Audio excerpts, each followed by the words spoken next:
This is Donna with More Than a Review, and we are live here in Nashville at the Muncie Christian Product Expo, and then also the Advanced Christian Writers and Speakers are also here. And Penelope is she just came from the award ceremony, and we're so excited that she got an award.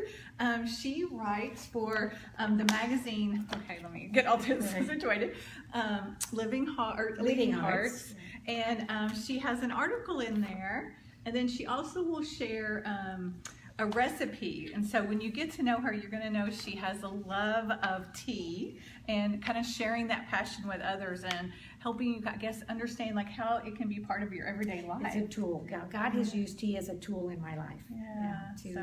To be able to share the gospel using tea. Very simple. Oh, well, congratulations. Thank this you. is It's huge. exciting. It is exciting. There was exciting. a ton of people in there, so you got some big competition. So as we were talking about tea, The Art of Afternoon Tea is one of her books, and she's going to talk a little bit about herself, tell us a little bit about herself, and then also she's going to share about her books, because she has 3 books that all kind of work around the tea. I love it. And then I think too, with the popularity of Downton Abbey, I think so many people are more interested in it and kind of taking notice of it. But go ahead and we'll let you start off by telling us a little bit about yourself. Well, I was born in England to a British mother, an American father. Came to the United States as a little girl, but my mother had tea. We just grew up with tea. Tea was just a way of life. So it wasn't that it was all of a sudden, tea became popular and, I'm going to do something on tea. It's just been always a part of my life. And I was involved in women's ministry in California. Did tea every meeting we had an afternoon tea. So that was kind of how it started. And I had a tea business for many years in Southern California. I imported tea and teapots and everything for the tea lover. Then I sold that business and just concentrated a little bit on writing, and that plus I had little grandbabies, and I wanted to spend time with them. So now those little grandbabies are big, and the big grandbabies are having babies. So we are great grandparents, which is fun. It's fun. So tell us a little bit about the Art of Afternoon Tea. So tell us a little bit about that book. Well, Downton Abbey was a favorite show of mine. It was a hit series on PBS television, Masterpiece Theater.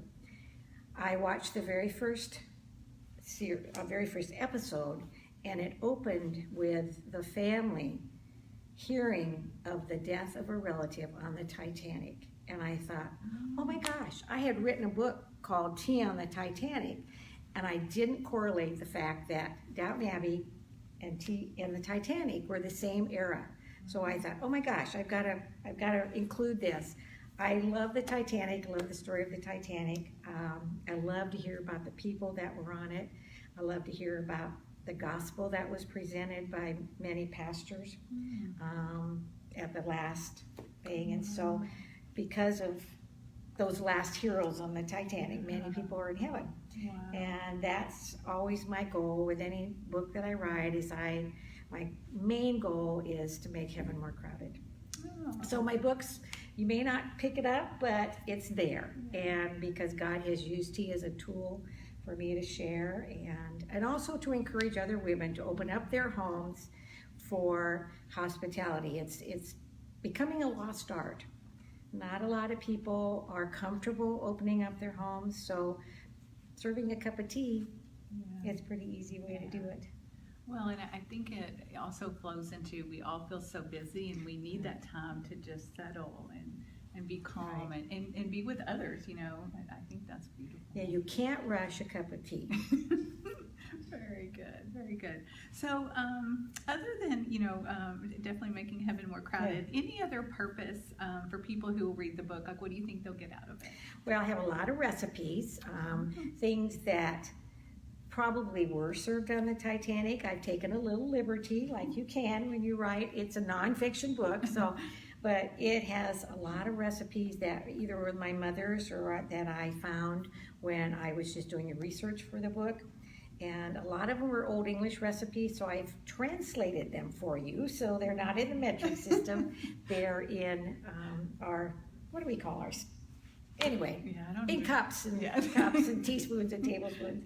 So that was fun doing it. I also included some things about it. I have a whole chapter on christenings because christenings were a big deal.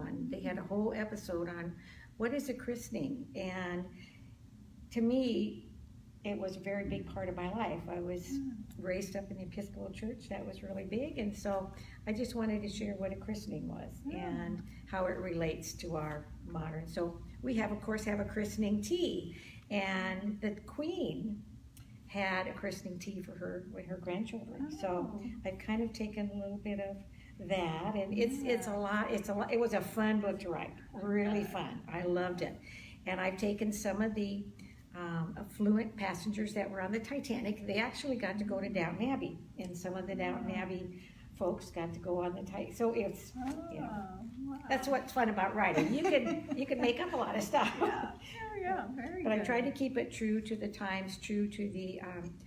There's a story in there about the story of the Titanic, what actually happened. There's a lot of myths out there. If you've watched the movie Titanic, just know it's about 50% true. There's no Rose, there's no Jack. They're just fictional people. But in writing the book, I just felt that God was just really opening up doors. And the people that I've been able to meet since writing the book, the owners of the 2 Titanic museums in Pigeon Forge and Branson are huge supporters. And I get to go and do book signings and do events there, so that's fun. Oh, that is. So I'm embarrassed to admit I live 2 hours from Branson, and I have not been there. Oh, you've got to go. You've got to go. They're really first-class museums. They're very nice. I was afraid it was going to be sad. No, it's not. It's Okay. not. I'll tell you, the reason I wrote my first book, Tea on the Titanic, my grandchildren and I had gone through the Titanic Museum in Pigeon Forge.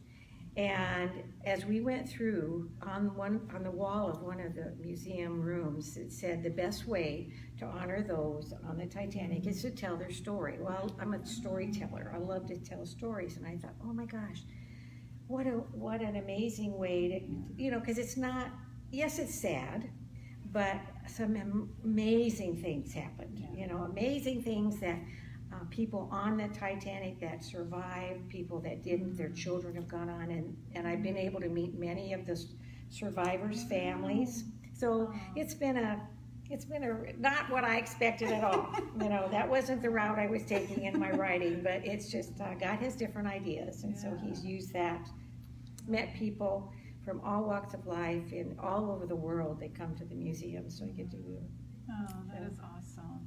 We are going to close on that note, and we're going to hop over to Instagram, and we'll talk just a little bit about her other 2 books, and we'll see if she'll tell us something surprising that not everybody would know about her. We'll see you over there. Bye.